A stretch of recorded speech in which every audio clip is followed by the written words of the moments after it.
Let us now talk about C++ syntax for exception handling. C++ provides three keywords for exception handling. One is try. Try is a keyword that we use before a block of the code. And this block of code might throw an exception. So whenever you feel like you have a code that might cause unusual conditions or exceptional conditions, you write that code in the try block. After try keyword, we have throw keyword. Throw keyword is used to throw an exception. After throw keyword, we write a variable. It can be of any data type. C++ allows primitive data types and non-primitive data types also to be sent as an exception. Now, whatever variable you write after the throw keyword, this variable stores the information related to the exception. The next keyword is catch keyword. Like try keyword, catch keyword is also used before a block. Try keyword is used to write the code that might throw an exception. Catch keyword is used after the try. So you have a block of code inside the try and then you write a block inside the catch keyword. Now this catch block contains the code that is used to handle an exception. And there can be multiple catch blocks after a try block because you might have a code inside the try that might throw different types of exceptions. Then you would need to handle different types of catch blocks to handle different types of exceptions. Let us now see an example code to understand all these keywords. Please note that this is just a simplest possible code to understand syntax of exception handling in C++.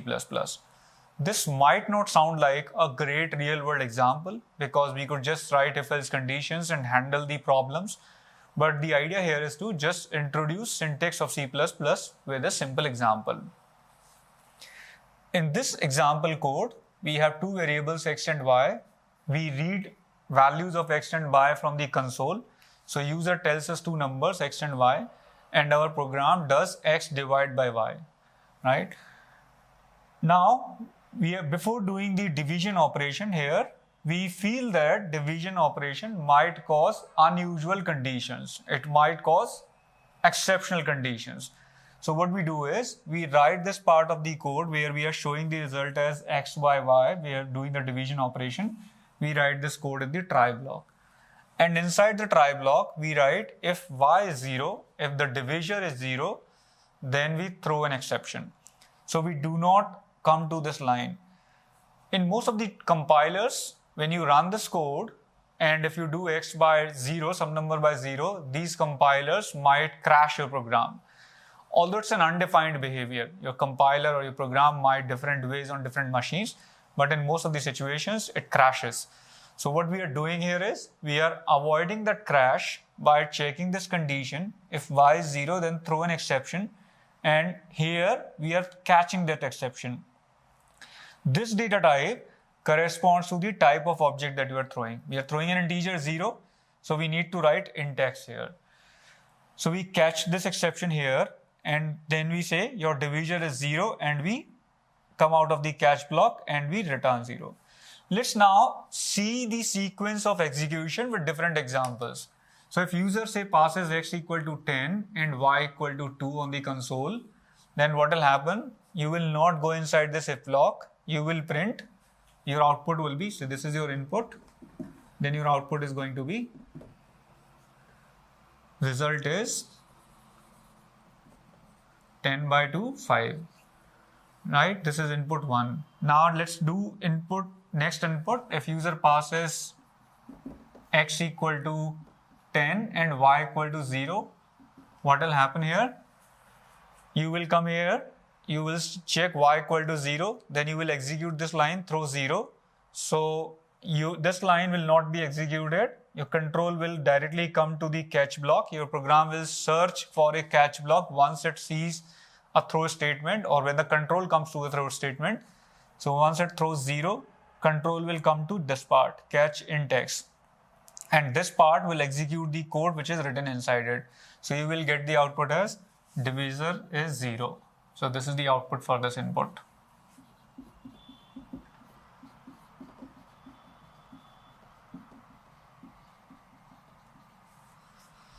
So this is a simple example to demonstrate try, catch and throw. Let us now take a closer look at this program. In this program, we have two double variables, x and y. We are reading their values from the user. Now we have a try block. Inside this try block, we have three if conditions. The first if condition says that if x is 0.0, then throw 0. So 0 is an integer value. If y is 0.0, then throw a string which says y is 0.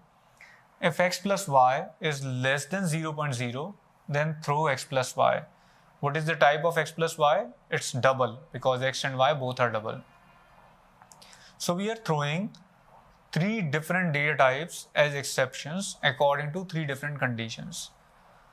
To handle these three different data types, we may write three different catch blocks. So we've written three catch blocks. One is for integer, which prints exception received. The second for string, which prints the exception received.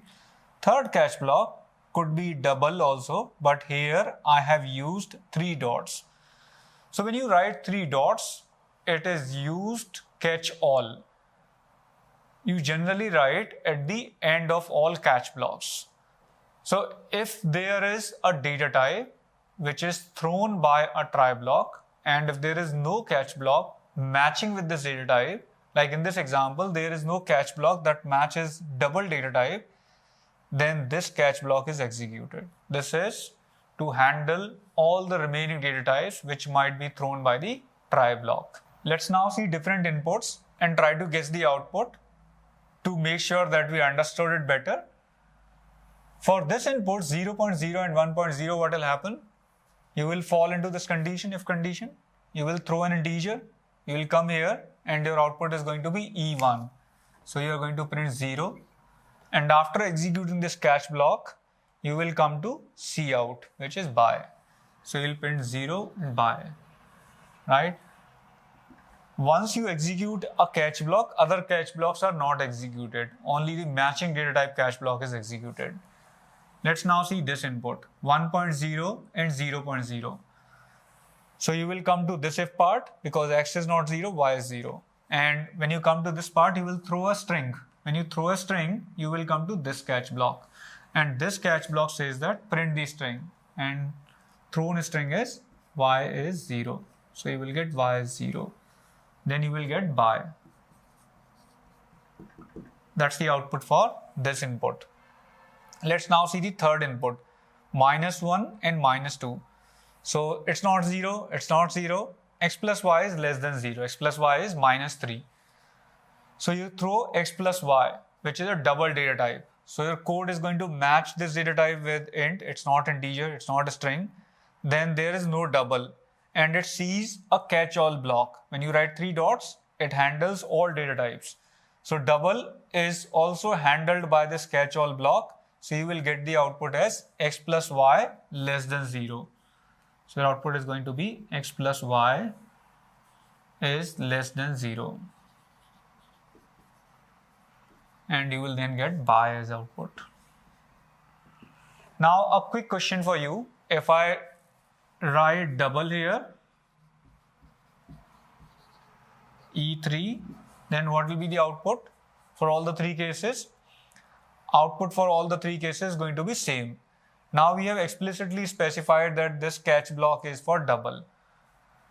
So we have three data types that we are throwing and we have three handlers.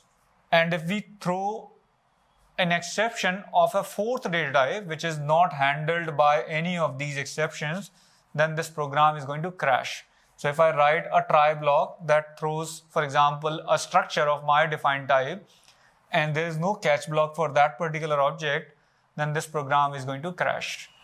And that's where this catch all comes into the picture. It handles all types of exceptions which are not caught by the above catchers. Let us now take a look at this example. This example gives us a flavor of real-world applications of exception handling.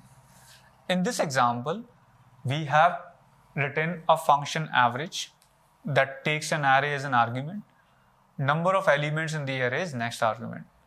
This function first checks if the array size is 0, then it returns that array size 0.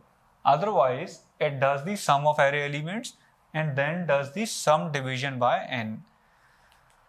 This function ensures that sum division by n never happens if n is 0 because it has a condition here. Now consider this function as some sort of library function which might be used at many places in a software, and this function does not know what to do if n is 0. So it simply tells the caller by throwing an exception that, hey, whatever you passed in those parameters, array is invalid because you are asking for division of number of elements of the array with total sum, and number of elements cannot be 0. Now it is up to the caller to decide what to do when this exception is thrown.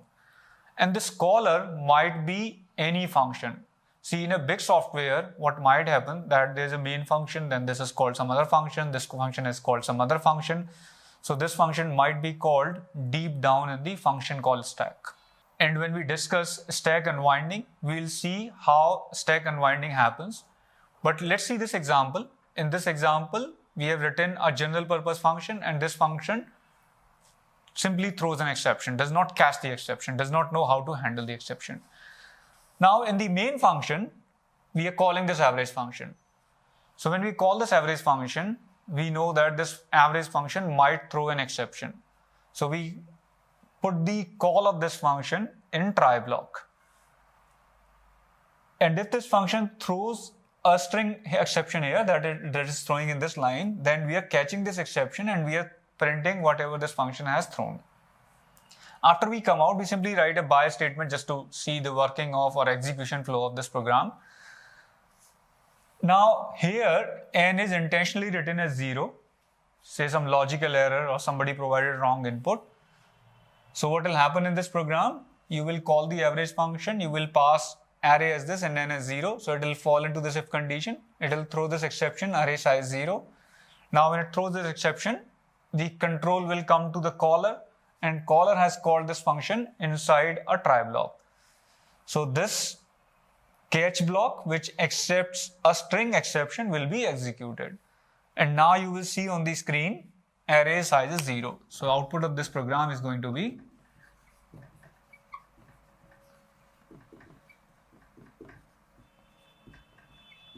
after printing array size 0, you will get by, because once this exception is caught, you will come here and you will execute the remaining part of your code. Now in a real world situation, if this function is being called deep down in the function call stack and many things have already been happening in your software and something goes wrong here because n is 0, you would not like your program to crash because you might have opened some network connections, might have opened some files. So what you would like to do is you would like your software to reach in a consistent state and then finish the execution. So typically what you would like to write here is, if this is a part of big software, you would like to write some code which closes the open network connections or probably delete the half written files, right? And whatever is required to make your software state in a consistent state. And once that state is reached, you finish your catch block and then you exit the program. So that's an application of exception handling. Let us now take a look at this modified program. So I've modified the function written here. I have added here throw string. Throw keyword has one more application. We use it to throw an exception. We also use it with function declaration. When we use throw keyword with function declaration, it is used to specify what all exceptions can be thrown by this function. In this program, this function throws a string exception and does not catch it. So we can tell in the function declaration that this function might throw a string exception, and if you're using this function, it's a good idea to handle this exception. This is an optional thing in C++. If you don't write throw string, then also it will compile. If you write throw string, then also it will compile.